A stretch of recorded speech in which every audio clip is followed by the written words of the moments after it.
Well, thank you for that really beautiful introduction. I am so happy to be here. Can you hear me? Yes.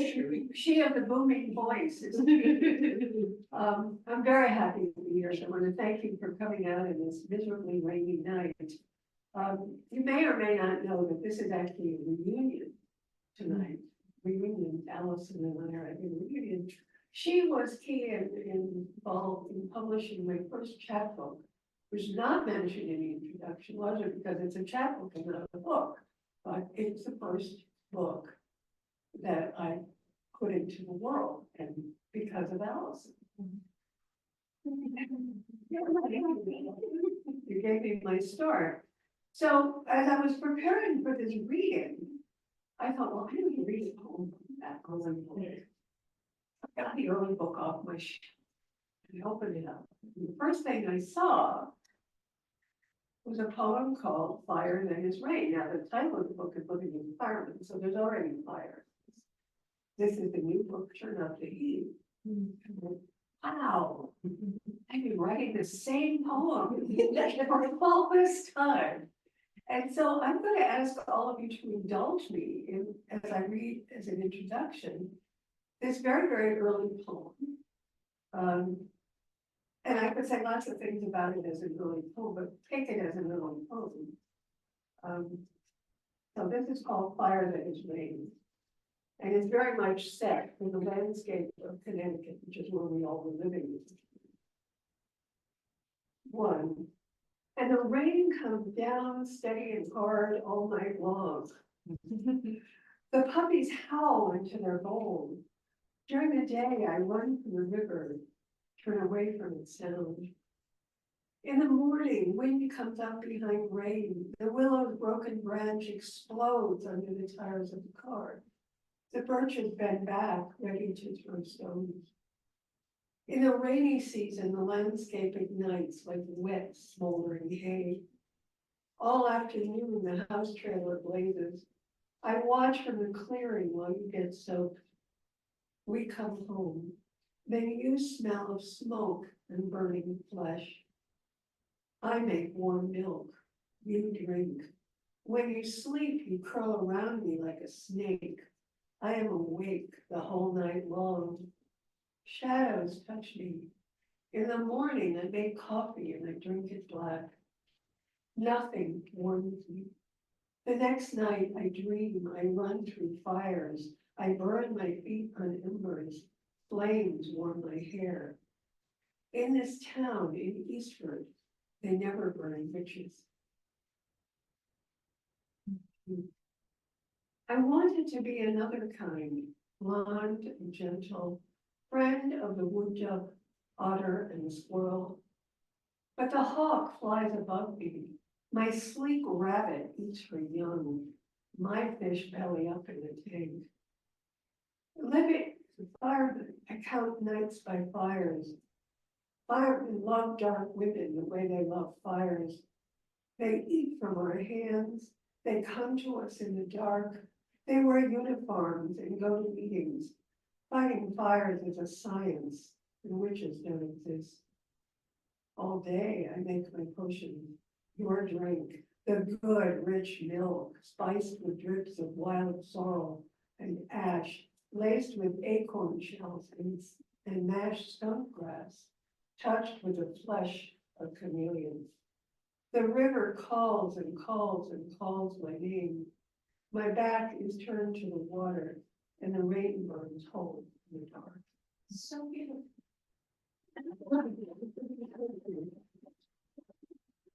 So I'm planning this reading, and oh, by the way, this is the book. It's the actual book. It's beautiful. I'm proud of it. It has French flaps. It's quite interesting. And so normally I should be reading from the book, but the problem is when you read from a book, you have to flip pages. And then you have this awkward moment where you can't find the page, or the page gets stuck to another page, and the whole thing is embarrassing and awkward. So the poem that I'm reading will be from the book, but they're actually unprinted pages. All right, so the book is real pages. So, it's been quite a week, don't you think, for 10 days? We had an earthquake. We had an eclipse. And we have an awful lot of awful things going on all the time. But that's not enough, because there is one more thing to worry about. That Earth's magnetic field is weakening. They say this will make space travel far more difficult. No doubt, I say.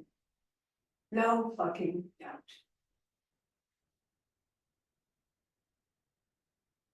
Got that out of the way. Now we can go back to more serious things. So this is the opening poem of the book, which I wasn't going to read, but then I realized I was reading that poem, and this has a river in it, and I thought maybe the river should come together. So this is called Time Travel. Oh, I did what I'm not supposed to do. Time travel. Someday, in what we now call the future, I will write a poem or an essay or a story that begins with a line, that first winter it snowed often, and I was already edging my way into being old. At that time in the future, I will no longer pass beyond what's called the dummy light to the other side of the street, to have delicate blonde streaks woven into my dyed brown hair. I will let myself turn silver and amaze. I will recall that I read mysteries one after another late into the night, hoping they would help me understand betrayals I didn't understand. That winter of frequent snow, it was unconscionably cold, and I was also unconscionably cold, as if warmth would come at too high a price. That winter, the snow seemed beyond relief, clutched in the naked arms of trees. I was edging into age. I was tentative, like a young girl, learning to line her eyes with shadow for the first time. That winter, the snow clung to the trees and tumbled into the river that rushed past the place where I lived. So, in this book, there are a couple of things you need to know. First of all, it encompasses the period before, during, and after COVID.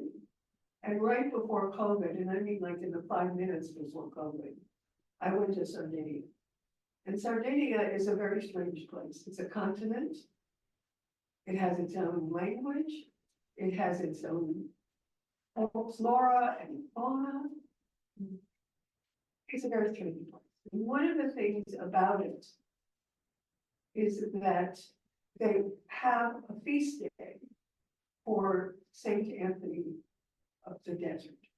Now, when people think about Saint Anthony, think about Saint Anthony of Padua, who was the patron saint of lost things. This is not that saint. This is the saint who was a hermit, and who he was said to have stolen fire from the devil, and so brought heat into the world. In Sardinia, they have this huge bonfires to celebrate this feast day. And the bonfires are like, taller than this room. And in the middle of the bonfire, the mound is a tree. The living tree comes up. And I looked at that and I immediately thought of Haudenosaunee, who was burned at the stake in the Campo de Fiori in the 60s. And he was, if you don't know who he was important. It was impossible. But one of the things that the church didn't like about him was that not only did he think the earth revolved around the sun, he also thought there were infinite earths and infinite suns, which is pretty remarkable considering it was like 1590 when he was thinking this. So in my mind, these two things came together, and this book has a lot to do, obviously, with the paradox of heat, which is that it's both a destroyer and a savior. And of course, the more personal thing is that I just hate to be cold. So all those things come into the mix. So this is a introductory poem which introduces sort of a lot of the, I don't like the word themes, but let's just say they're there. This is called Against Nostalgia. It's part prose, it's part poetry. It's in parts. I'm not going to read numbers. I'm just going to pause. In Sardinia, on the days before the festival of St. Anthony the Hermit, also known as St. Anthony of the Desert and St. Anthony of Egypt, the townspeople of Galtalee, usually unseen, usually hidden with their dogs behind walls, emerge, cut, gather, and pile twigs and branches around a hollow tree that rises high above the mound of wood. On the day of the feast, the old priest conducts mass in the bare basement of a new building that brings to my mind Giordano Bruno's cell after he tore in heroic fury the icons from the walls. In a cold basement hall, I sit with others on hard benches and stand with others who, on command, sing with one clear hegemonic sound. And later, led by others to a shared meal, I push away the pale boiled mutton flesh. I eat new potatoes, so many little earths orbiting the plate around red radishes that burn my throat. The meal is served silently by women only dressed in black, to men mostly sitting solidly. We are guests merely and motley. After the meal, I trudge with a silent crowd to a waiting pyre in a stubbled field, absent flowers, where a fire is lit and starts to burn, and I begin with mouth shut tight to take my turn 3 times around the breaking fire. When Bruno was led, after 7 years imprisoned by the Inquisitors, into the field of flowers in the heart of Rome, to be burned alive, he was accompanied by men who walked beside him, singing, hoping that at the last minute he would recant his vision. Infinite suns and infinite earths, manifest and imminent. Bruno saw far into the future, could almost see the black holes and retreating galaxies in our own time. Into Bruno's mouth they placed a leather gag, so he could not curse or speak or cry. The chief inquisitor, Bellarmine, was later canonized. Later still, the church apologized. A poet wrote, "It hurts to burn." I watched the flames rise higher, then surround the hollow tree. Hours passed, revealed to me expired wood, still warm, twisted, blanched, and white as Bruno's bright and brilliant home.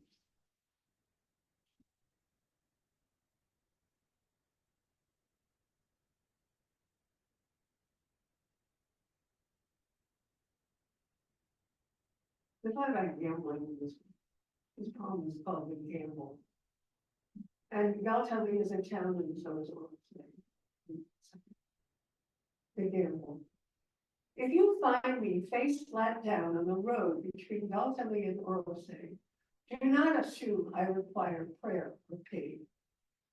Know that at the feast of St. Anthony, I gambled on the wrong saint. I was betting on the saint of beautiful lost things from Padua, when I should have known that it was a hermit from the Egyptian desert who tamed the devil with stick and pig that I should have named my own. All night, fires insist and burn. White ash covers the ground. Where there was sun, now shadow. And when they stripped cork from the bottom of the tree, trust it, the bark grows back.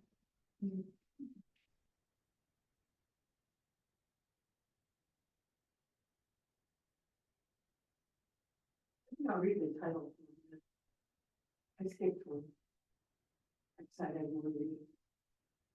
This is called Turn Up the Heat.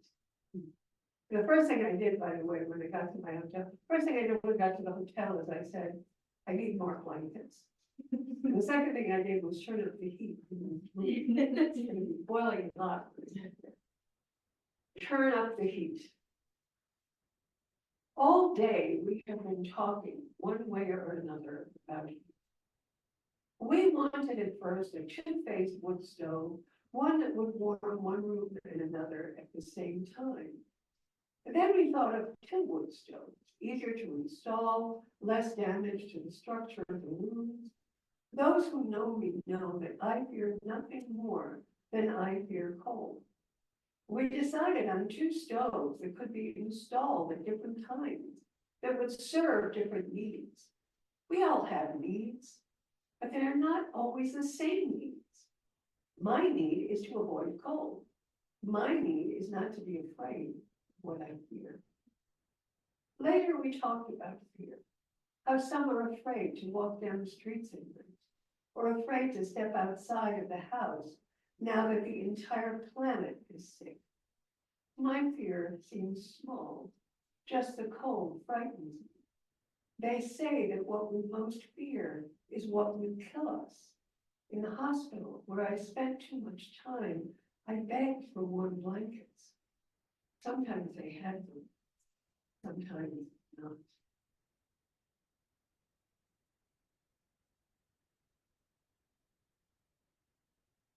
Okay, so St. Anthony did take, eventually, fire from the devil. He's also famous for temptation. He was tempted a lot by lots of things. He had to fight those temptations. In this poem, St. Anthony prepares for the desert. How long will I wait before someone knocks at my door? And when I open that rusty door, what will it take to break with the past? Must I cover my face and my swollen eyes with a sullen cloth? When I meet the devil in his dirty cave, will I spit or will I chew? Now, there's a lot of jumping of time in this book. The book is organized recursively. It's not a narrative. It may feel more narrative because of what I've chosen, but it's not a narrative at all. And one of the things I wanted in the book was for the reader to be surprised with every poem. You couldn't predict the next poem when it preceded it. So we have our own devil. He has orange hair. He will not be named. And he lives in Florida. All bets off. It's a scary time. Calculating the odds has become a new sport, as if a new sport were needed. What might be the likelihood of something changing, the weather, for instance, or discontent?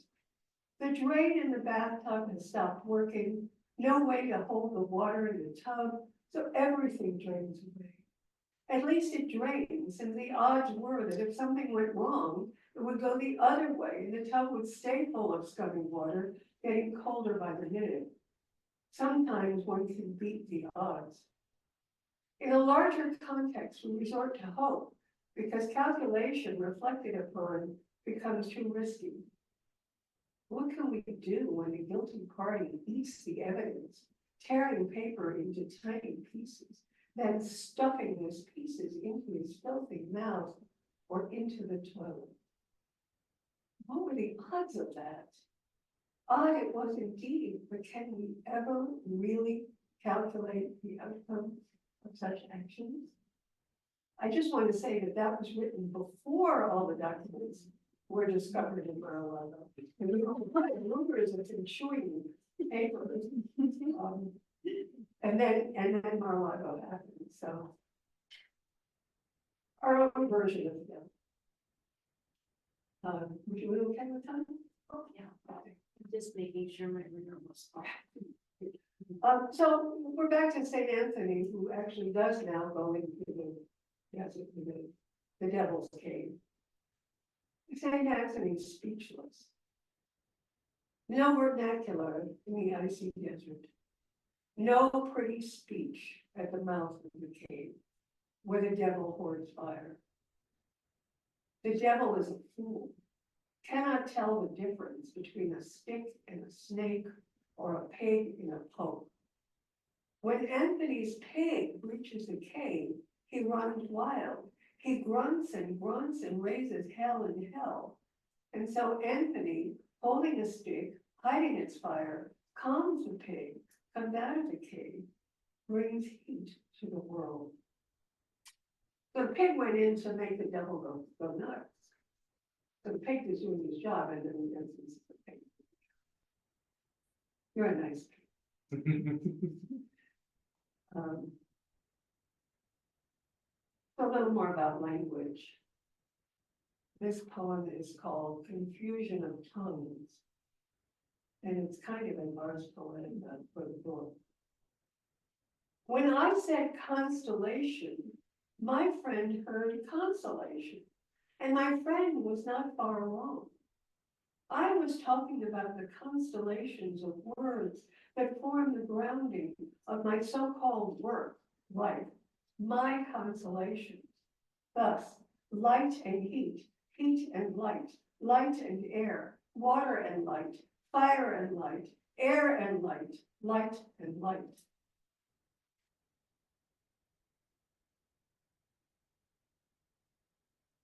And then again, with a little homage backwards to this book, I'm going to read a poem called The Rainy Season. It's a prose poem, a letter prose poem to this book. The Rainy Season. Out of nowhere, and for no explicable reason, 4 fire alarms in my building on the same rain-drenched day. Loud and incessant. Bright lights flashed in the hallways. 4 times the fire company came with massive trucks and tall men. The men walked around the parking lot and climbed the stairs with their masks and hatchets, found nothing, proceeded to the machine room and turned off the alarm. And then it happened again, and a third time, and a fourth, always the big red trucks and the tall men and the hatchets and the walking around and the climbing of stairs. By the third time, everyone in the building stayed in their apartments.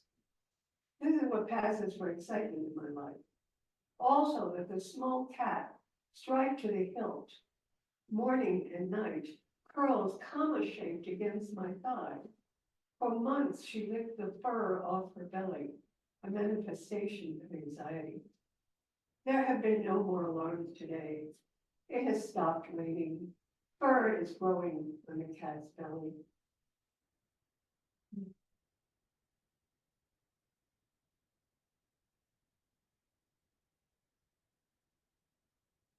So there I was in Sardinia, where it was very cold because I was living in a former monastery, I think. So the room had no heat and no light. The only way you could get any light was if you opened a little flap on the door. And I was sick and I was freezing, and you now know how much I hate cold. And so one day we got to take a wonderful trip in a bus. And the bus, I was there for a writer's thing. The bus was heated and it had big windows and it was wonderful. And we went all over, and we went at one point to see these Bronze Age ruins, which were phenomenal. And this poem speaks to that. The ruins. Pools of water over pitted stones near Gilarza, where I came late to the moment of revelation.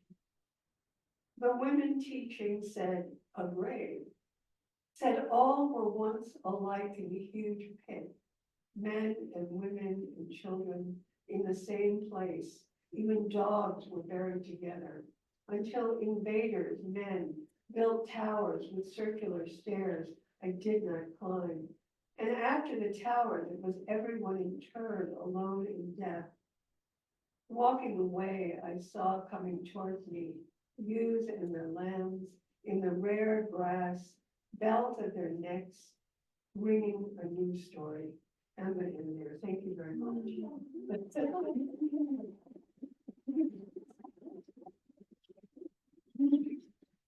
I want to leave time for conversation. Yeah. Question. Yeah.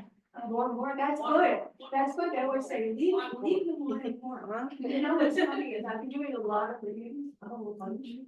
And for the last bunch of readings, I haven't been reading any of the Sardinian material. Oh. And so it was really fun today to go back to it. So thank you for indulging me. If you really want later, I can give you another poem. I think Alison and I should talk. Yeah, Should and be then we really can, thinking. then you could sprinkle in another poem for sure, but just the symmetry, the sort of bookends of living with the firemen and turn up the heat is just stunning to me today when I Me pulled that too. chapbook out. I have forgotten how connected they were. Yeah, which is very cool, and I also recognize your voice. I really identified your voice, and that really surprised me and pleased me. I mean, obviously, there've been many years and you've grown and developed as a poet, but you had your distinctive voice then. And it was, you know, so informed and you know, really something very I love the nuances and the layers. We think we're getting a story, but it really is something beyond that. Which I wanted to ask you in particular about, there's a poem in the book that I kind of think is a ballast in the collection, Small Town Zuitsu. Zuitsu, yeah. Yes, and the line I'm thinking of is, I am training myself to see. To see implies action and a willingness to leave the boundaries of my own thought. And the reason that that's really jumped out at me was thinking that so much of the momentum of, and you know, the book is propelled by questions. Many questions. If I were to go back and, you know, kind of just do a head count of questions versus statements, I wouldn't be surprised if there were as many questions as statements. So it's a kind of characteristic of this journey of the book, which, as you say, is not linear in time. And it seems to me that that is a kind of a watershed revelation in a way, that statement that the narrator has been kind of, I think, moving from the narrative voice of the still observer looking out, asking many questions. What do these things mean? And then this voice that is not exactly completely self-aware, it's preparing to journey into the interior. So I don't know if you were thinking of the poem in that way. Am I reading something into it I shouldn't be? No, I think that's a really interesting and useful way to think about the poem. One of the things that I was aware of, and I worked with an editor on this, because what I did, but I had all these poems, I didn't have a mess of poems, I didn't know if I had anything at all. And so I went to my editor, it was a wonderful poet named David Groff, who also works as an editor. And I said, David, do I have anything? He's a good friend, and we're in the writing group together, and I really trusted him. I said, David, do I have anything? And he said, oh yeah, you have something. And then he sort of laid out what he thought was going on with these poems. And then it was very easy for me to put the book together, because then I understood what I was doing. But one of the things I realized was that there were a lot of prose poems, there were a lot of short poems, and that I needed to have some anchor in the poems. And those are the longer ones that function as kind of sort of places where the, you know, sort of, there's something meaty going on. And that notion of training myself to see is a kind of confession, actually, because imagery comes really hard to me. I come from a European background, and we all talked in abstractions and theories. And for me to actually land on an image that actually has any power is hard work. And it involves forcing myself to really pay attention. And I'm not good at that. I'm really not. And so I think part of the reason that it does work when it works is because it's so hard work. And you know, I'm really interested in, as one of the poems says, what's off the edge of the page. The things we don't know, the things that not only do the poems ask questions, but they often proceed by making assertions which they then undo. They sort of undo the assertion. So sort of a certainty and an assertion and a claim, and then the speaker just sort of bends it completely and says, no, that's not how it is. So in a sense, it's really a very philosophical book, Yes. even though it's sort of, and one of the things that amused me as I was looking at the early book is how much simpler my language has become. And in fact, I did a reading sometime back, and whoever was moderating it said, "Oh, there's Ruth, our monosyllabic philosopher." Because I do love monosyllables. I think they're the best thing in the world. A lot of the poems, though, if you look at them visually on the page, very similar. Yeah, And in fact, there's a poem where we had to reverse the orientation of the page to landscape That's because, right. yeah, yeah, and you have some poems like that. And then you have these very linear short lines. right. There's a lot of similarity there. But it's interesting you say philosopher because I'm really happy you read the Sardinia poems because this geometry of Saint Anthony and Bruno really fascinated me. And at first I was thinking, how did Ruth seize upon these two characters? And you explained it, Yeah. and it made a lot of sense. And it really kind of helps me with that geometry of it. But Bruno was, the firebrand philosopher, obviously brilliant, and also heretical. So I wonder in what sense there's an identification, or in what sense are your poems heretical? Can you think of them as heretical? It's interesting that you asked that, because during COVID, now, I'm Jewish, or whatever that's worth, I'm Jewish. I'm not practicing, I'm not religious. But in Beacon, we did have, he apparently is retired with his name, a terrific rep. And during COVID, he taught a class on heresy, which I thought, oh.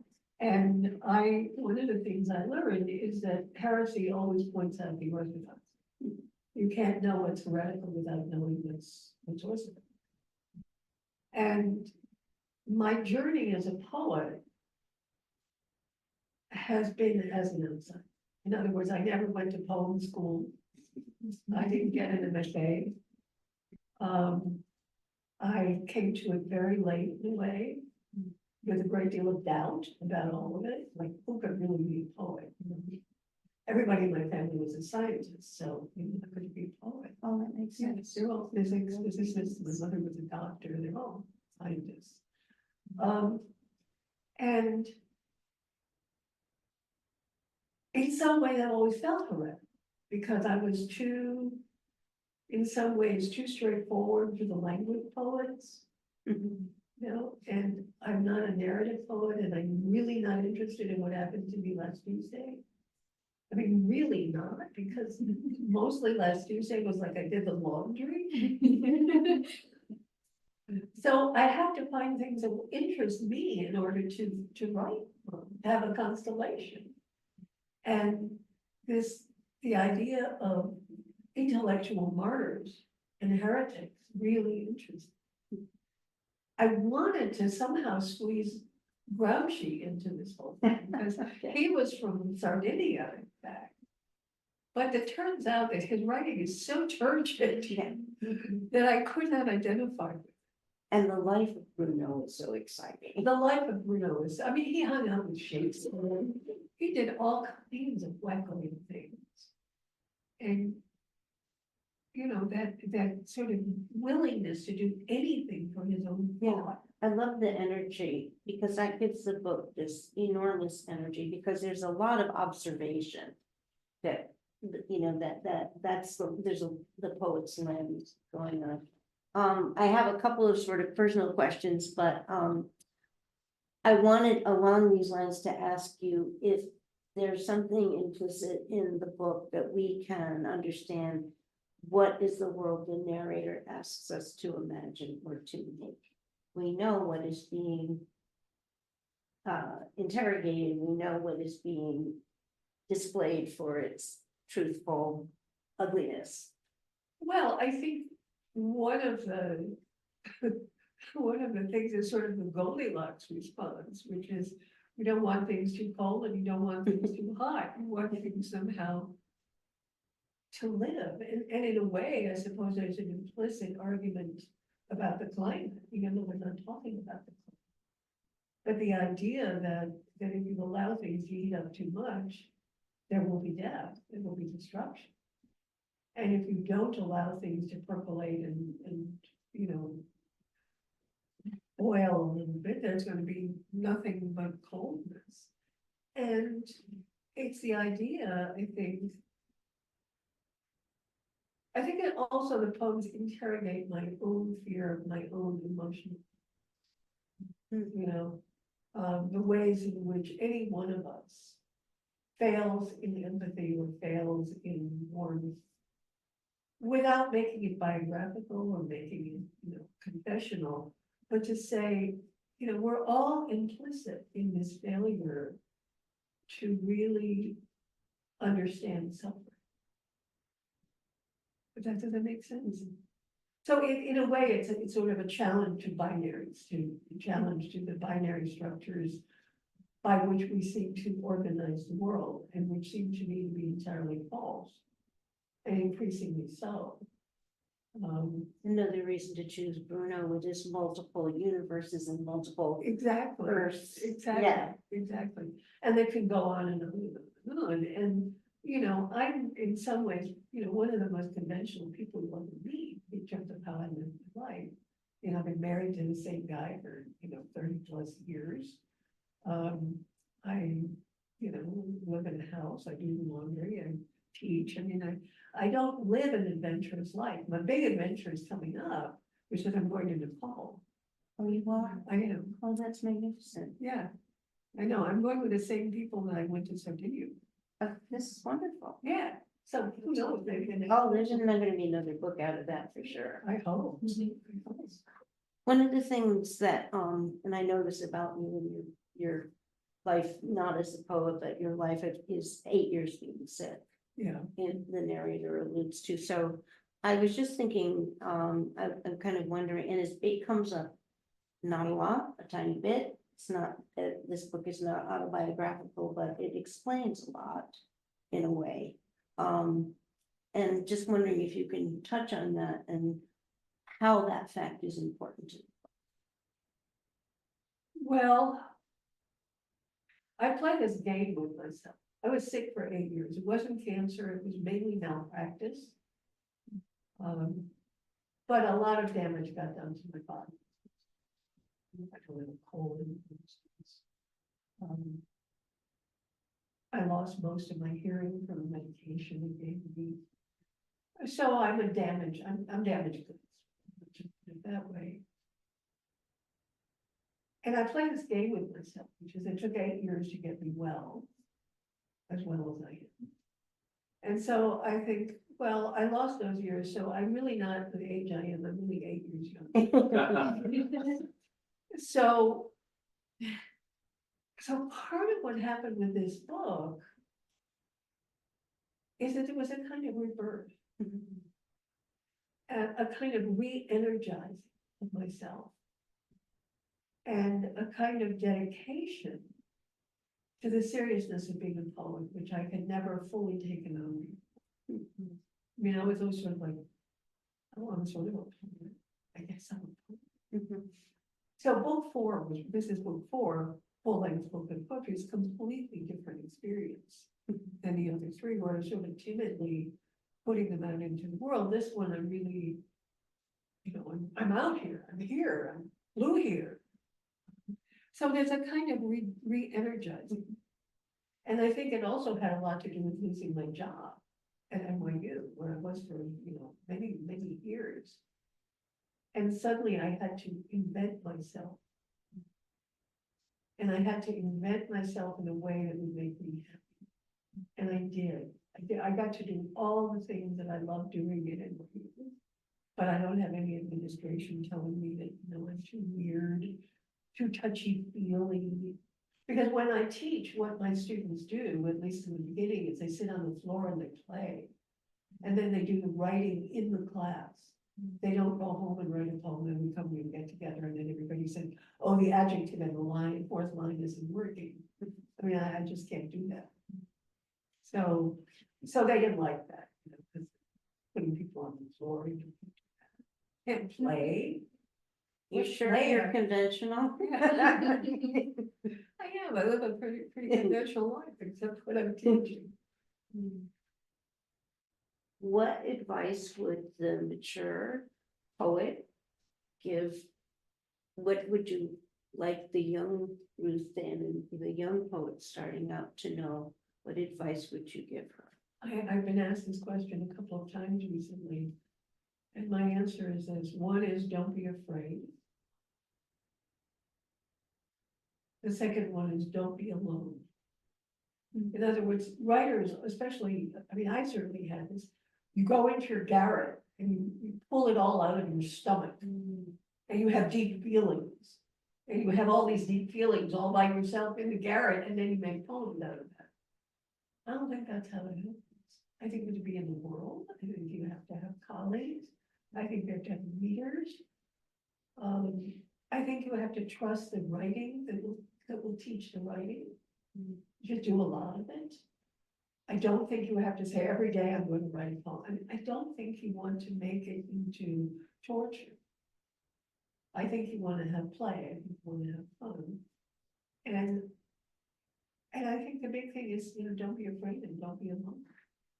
And have fun doing it. I love that. I want to give everybody here a chance to make a comment, ask a question. Could I ask a question? Sure. You said you were a teacher? Well, first of all, Sardinia, is that off the coast of Italy? Yes, It's an island? it's an island off the coast of Italy, and apparently it broke away from the European continent and developed its own sort of everything, its own geology, its own flowers, its own language, its own cuisine. And they don't want to be thought of as Italians. Okay, my question is, you said you were a teacher, what did you teach and where? I taught at NYU. I taught in a lot of places, but for the most part, the bulk of my professional life was at NYU, where my title was Clinical Professor of Creative and Expository Writing. And so I created a program based on my own theories, in which we were giving undergraduate degrees to adult students. So these were people who were not traditional age, they were older. And they came to writing, and one of the things I did in the program was sort of connect the composition side of things with the creative side of things, because I wanted the adult to know that writing was something that actually took place in the world, and it wasn't just torture that, they had to go through in order to get a degree, that there was some meaning to it. And I did that for many, many years. I started in 95 and I left in 2017. So it was a long haul. And now in Beacon, where I live, I created this thing called Live Writing, which is a project for the reading, writing, and performance in poetry. And I also teach for the New York Writers Workshop. A lot of this is on Zoom, so I work with people from all over the country. And I do the same things I was doing at NYU, although I can't put people on the floor in Zoom because I wouldn't be able to see them. So, Zoom forces you to do things in a different way, but I do a lot of teaching now in that way. And then I've done for the New York Public Library, I've done stuff, I don't know, the Beacon Library. I did some work for an organization that worked with cancer patients. So I do a lot of different things. Did that answer? Yes, thank you. Yeah. And what I love to do is to work with people who always wanted to write and were too scared to do it. And I tell my students, you can't do anything wrong. There's no way to do it. Just trust the process. Wonderful. Yeah. Any other questions? I don't have a question, but I just want to say thank you for coming tonight. And your advice that you shared was really beautiful. So thank you. Well, I'm delighted to be here. It's really so gratifying and so meaningful to me. And I want to thank, I don't know if people are still on Zoom, but I want to thank those people who signed up to listen to me. don't want to forget them. Thank you out there. We used to say television land, but that was long ago. Now it's, hello out there in Zoom land. Sakshi, is there time for a final poem? It's 7:55. There's time for a final Yeah, poem. let's do one more. All right. I can do that.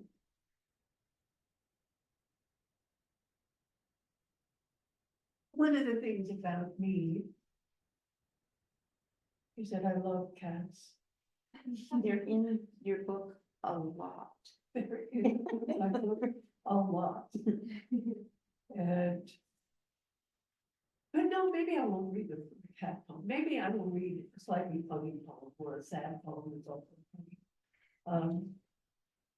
And I'm reading this for my very good friend Ann Beatty, who is listening to us by a Zoom, I think. And it's called How We Live Now.